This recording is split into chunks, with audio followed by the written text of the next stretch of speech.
Nation post-game presented by Caesars Sportsbook. I'm MJ Acosta-Ruiz here in our LA studio with current 18-year veteran and NBA champion DeAndre Jordan. Yes, no longer a rookie here. That's it. Your season, you got a show under your belt. We got 3 shows today, so here we go. Right. And our 2-time championship coach, of course, as always, David Fizdale in the house. Yes, yes. Everybody feeling good? Yeah, that was awesome.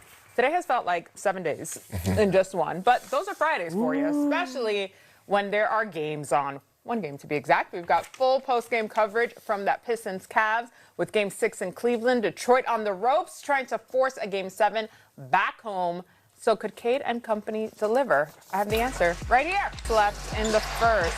Okay, he know the round. LeVert know the round. That tied it up. All right, second quarter now. Oh. Handles. Some big adjustments made in this game offensively for Detroit. The spin move is crazy. Just moments later, Harden couldn't really get control of the rebound there, so Cade got a second chance. Killed him on 50-50. All right, under 4:30 to go. Oh. Catch and shoot. Coach, this is ridiculous. He went into his bag there. I didn't know he had to catch and shoot 3 in this game. But he did. That was the big adjustment, though. Getting him off the ball as much as possible tonight.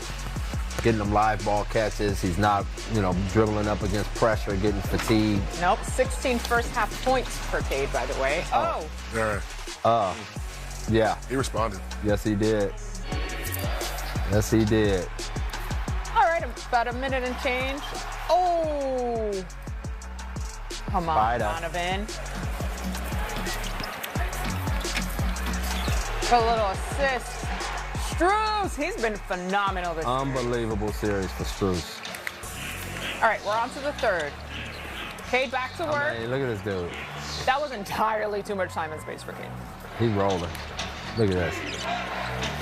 Oh. Mr. Thompson was now awesome a star today. is in it. Yep. He impacted the game in so many ways. Very early. Oh, my. Oh. A two-handed block. The DeAndre Jordan two-hand double swat. Just playing volleyball out here? Yeah, crazy. You would have told him to catch it, though. Yes, he would have. DJ would have said, man, you should have kept it in bounds. Not everybody can do what DJ does. No. How about Paul Reed? Yeah, this was a great unit for him tonight, too. I totally agree. Look at him. Whenever you got your stud on the bench, both studs on the bench, and you're going up, they're playing even. Right. That's huge. The ball was taunting him there, though, to be clear. Just a little over 2 minutes left. All right, Duncan Robinson, hello. Closing seconds here of the third quarter. Ooh. They missed back-to-back bunnies, and that was the nail in the coffin. Sasser getting great minutes tonight. Hey, listen, them Houston Cougars, they built different. Shout out Kelvin Sampson. His kids are built different. References nuts. All of them. How about Darren? Showing them that footwork. Wow. But I think that's again, I always steal the Spo saying, actively participate in your own rescue. A duck in is a perfect example of getting yourself involved in a game, right? A statement tonight, guys, from Detroit. 115-94, the final. Yes, we will have more basketball from this Game 7. All right, so here is our box score. Balanced scoring attack by the Pistons. 8 players scored at least 8 points, led by Cade's 21. The Pistons held the Cavs to just 38% from the field. Detroit is 6-5 all-time in Game 7s. Cleveland is 7-2. Here's Cade after the win. Hey, you guys fight off elimination again. We've seen this before. Why is this team responding when backed against the wall? We're just playing our brand of basketball. Coming out, competing, trying to execute our system to the best of our ability. And we're together. We stick together through everything, so it's a great win for us. You stick together. You told me these playoffs are about enjoying the moment. Well, now you got another Game 7 in your building. What are you looking forward to about Sunday? The energy, the opportunity, just getting back to the city and having an opportunity to, do something special, win in front of our home crowd, and move on. All right, thanks, Cade. Oof. Cade with our girl Christina Pink there after the game. So, yeah, the Pistons, for the second time this postseason, had their backs against the wall on the road in a must-win Game 6. Can we not have anxiety? But they deliver again, Coach. Coach has been saying it this whole time, DJ. They are just gritty. They are such a team that won't let up. They're just not going to flip over and let something happen to them. They're going to fight to the end. But what has Detroit shown you, Coach, in this particular win? Well, the thing, God, so many different things. That's a great question, MJ. But I thought it started with what JB did from a tactical standpoint. He went deep into his bench to make sure that Cade didn't get worn out bringing the ball up the court. And he constantly got on the ball in a live ball situation. And that allowed him to play a much more aggressive playoff. So I just think that move initially was the start of it. And the end of it was, you know who they are.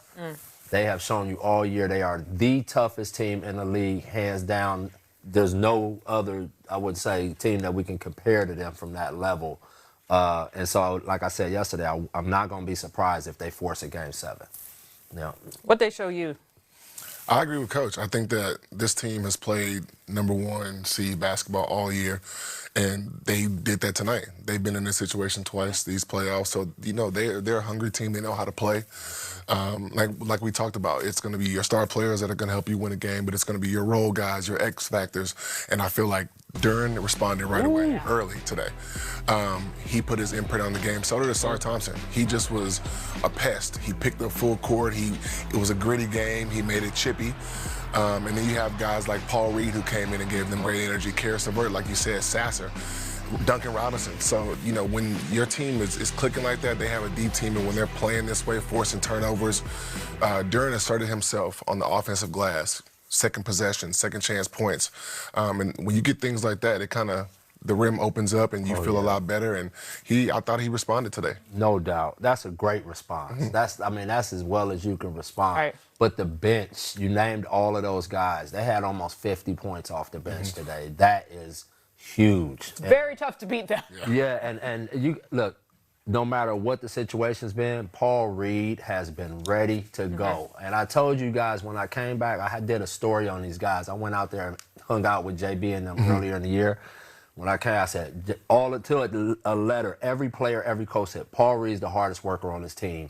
And that's a team full of workers. And they said, he does not leave the gym, to the point where JB said, dude, you got to get out. Go home, do something else. Get a life, bro. JB kicked you out, Coach. He kicked him out because he wouldn't leave the gym. He was working on something constantly, and now you see the results of that preparation. He didn't know when his number was going to be called. You know, Isaiah Stewart is above him. He's really the third center, and he's just ready. And these are huge minutes that he's given the team, and he's a big part of why they're in Game 7 right now. Well, let's hear from Coach Bickerstaff directly. He has taken the podium here post-game.